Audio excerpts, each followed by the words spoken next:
Can you also share some insights on how does one sleep? What is the most optimum position? And also what kind of mattress should one use? Actually a very difficult question. ಅಂದರೆ ನನ್ನ ಎಕ್ಸ್ಪೀರಿಯನ್ಸಲ್ಲಿ ನಾನು ನೋಡಿರೋದೇನಪ್ಪ ಅಂದರೆ every one has their own sleeping posture and that as you have developed from your younger age. ಇವತ್ತು ಮೊನ್ನೆ start ಆಗಿರೋಂಥ habit ಅಲ್ಲ ಅದು. ನೀವು ಒಂದು 3 ವರ್ಷದ 4 ವರ್ಷದ ಹುಡುಗ ಆಗಿದ್ದಾಗಲಿಂದ ನೀವೇ ನಿಮ್ಮದೇ ಆದಂಥ ಒಂದು ಸ್ಟೈಲ್ ಆಫ್ ಸ್ಲೀಪಿಂಗ್ ಬಂದಿರುತ್ತೆ. ಈಗ ನಾನು ಹಿಂಗೆ ಮಲ್ಕೋ ಹಂಗೆ ಮಲ್ಕೋ ಅಂತ ಹೇಳಿದ್ರೆ ನೀವು ನಿದ್ದೆನೇ ಬರ್ತಾ ಇರ್ಬೋದು ಅಲ್ವಾ?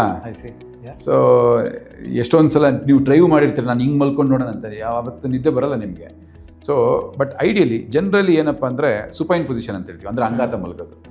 ಚೈಲ್ಡ್ ಅದು ಫ್ಲವರ್ ಪೊಸಿಷನ್. ಅದು ಸುಪೈನ್ ಅಂದರೆ on your back straight, shavasana ಅಂತ ಹೇಳ್ತೀವಲ್ಲ ಆ ಥರ ಮಲಗೋದು ಕರೆಕ್ಟ್ ಪೊಸಿಷನ್. ಇಲ್ಲ ಅಂದರೆ ಬಲಗಡೆ ಅಥವಾ ಎಡಗಡೆಗೆ. ಇಲ್ಲ ಚಳಿ ಆದಾಗ ಅದು ನಿಮಗೆ ಫ್ಲವರ್ ಪೊಸಿಷನ್ ಅಂತ ನಾವೇನು ಹೇಳ್ತೀವಿ ಮಕ್ಕಳದು ಅದು ಫೀಟಲ್ ಪೊಸಿಷನ್ ಅಥವಾ ಫ್ಲವರ್ ಪೊಸಿಷನ್ ಅಂತ ಹೇಳ್ತೀವಿ. ಅದು ನಿಮ್ಗೆ ಏನಾರ ಬೆನ್ನು ಏನಾರ ಇದ್ದಾಗ ಆ ಸೈಡಿಗೆ ತಿರ್ಕೊಂಡು ಮಲ್ಕೊಂಡ್ರಿಂದ ಮಸಲ್ಸ್ ರಿಲ್ಯಾಕ್ಸ್ ಆಗುತ್ತೆ. Even that is also a position. ನಾವು ಚಳಿ ಬಂದಾಗ ಚಳಿಗಾಲದಲ್ಲಿ ಮಲ್ಕೊತೀವಿ, ಸೈಡಿಗೆ ತಿರ್ಕೊಂಡು ಆ ಥರ ಮಲ್ಕೊಳ್ತೀವಿ. So that is also a correct position, ಏನು ತೊಂದರೆ ಏನಿಲ್ಲ. So what kind of mattress is ideal? ಇದು ಭಾಳ important to choose the right mattress. ಈಗ ಎಷ್ಟೊಂದು ಜನ ನಮ್ಮ ಪೇಷಂಟ್ಸ್ ಹೇಳ್ತಾನೆ ಇರ್ತಾರೆ, 1 ಲಕ್ಷ ರೂಪಾಯಿ ಕೊಟ್ಟು ತಗೊಂಡೆ, 10 ವರ್ಷ ವಾರಂಟಿ ಬಂತು, 15 ವರ್ಷ ವಾರಂಟಿ ಇದೆ ಅಂತ ತಗೊಂಡೆ, ಏನು ಪ್ರಯೋಜನ ಆಗ್ತಾ ಇಲ್ಲ. I always tell them, buy a simple mattress and then change it once every 3 years. ಸುಮ್ಮನೆ 10 ವರ್ಷ 15 ವರ್ಷ I don't believe in that. Ideally the foam density should be 40 density foam ತಗೋಬೇಕು. ಅದು ideal for human usage. 35 to 40 density foam ಅಂತ ಹೇಳ್ತೀವಿ, ಅದು perfect ಆಗಿರುತ್ತೆ. ಅದರಲ್ಲಿ ಮಲಗಿದಾಗ ಅದು ಫರ್ಮ್ನೆಸ್ ಇರುತ್ತೆ.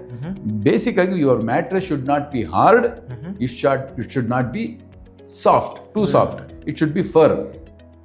So would you recommend at all sleeping on the floor?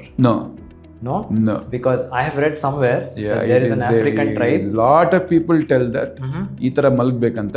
Just I will give you a small example. ಈಗ ನಿಮ್ಮದು ಒಂದು ಲಾಗ್ ಅಥವಾ ಮರದ ದಿಮ್ಮೆ ಅಥವಾ ಒಂದು ವುಡನ್ ಪೀಸು ಅಥವಾ ಐರನ್ ಪೀಸು, ಅದು ಫ್ಲ್ಯಾಟ್ ಆಗಿರುತ್ತೆ. ಅದನ್ನು ನೀವು ಎಲ್ಲಿಟ್ರೂ ಫ್ಲ್ಯಾಟ್ ಆಗಿರುತ್ತೆ. ಫ್ಲ್ಯಾಟ್ ಗ್ರೌಂಡಲ್ಲಿಟ್ಟರೆ ಫ್ಲ್ಯಾಟಲ್ಲಿರುತ್ತೆ. ನಮ್ಮ ಬಾಡಿ ಹಂಗಿಲ್ಲ. We have curves. ಕುತ್ತಿಗೆ ಹತ್ರ ಆಗಿರ್ಬೋದು, ಸೊಂಟದ ಹತ್ರ ಆಗಿರ್ಬೋದು, ಬಟಕ್ಸ್ ಹತ್ರ ಆಗಿರ್ಬೋದು, there is a curve. That curve cannot be made to lie down on the floor. It needs that kind of cushion. ಅದಕ್ಕೆ 40 ಡೆನ್ಸಿಟಿ ಫೋರ್ಮ್ ಇಂದ ಫರ್ಮ್ನೆಸ್ಗೆ ಅದು ಈವನ್ ಆಗಿ ಮ್ಯಾಚ್ ಆಗುತ್ತೆ. ಅದಕ್ಕೆ ನಾವು ಪಿಲ್ಲೋ ಕೂಡ ಇಟ್ಕೊಳ್ತೀವಿ. ಪಿಲ್ಲೋ ಏನಕ್ಕೆ ಬೇಕಿಲ್ಲ, ಹಂಗೆ ಮಲ್ಕೋಬೋದಲ್ಲ ನಾವು. ಪಿಲ್ಲೋ ಯಾಕೆ ಬೇಕು? ನಮ್ಮ ಕುತ್ತಿಗೆ ಹತ್ರ ಒಂದು ಕರ್ವೇಚರ್ ಇದೆ, ಅದನ್ನು ಲಾರ್ಡೋಸಿಸ್ ಅಂತ ಹೇಳ್ತೀವಿ. ಆ ಲಾರ್ಡೋಸಿಸ್ನ ಮೇಂಟೈನ್ ಮಾಡೋದಕ್ಕೆ ಒಂದಷ್ಟು ದಪ್ಪ ಇರುವಂಥ ಪಿಲ್ಲೋ ಬೇಕಾಗುತ್ತೆ. So that will take the shape of our body.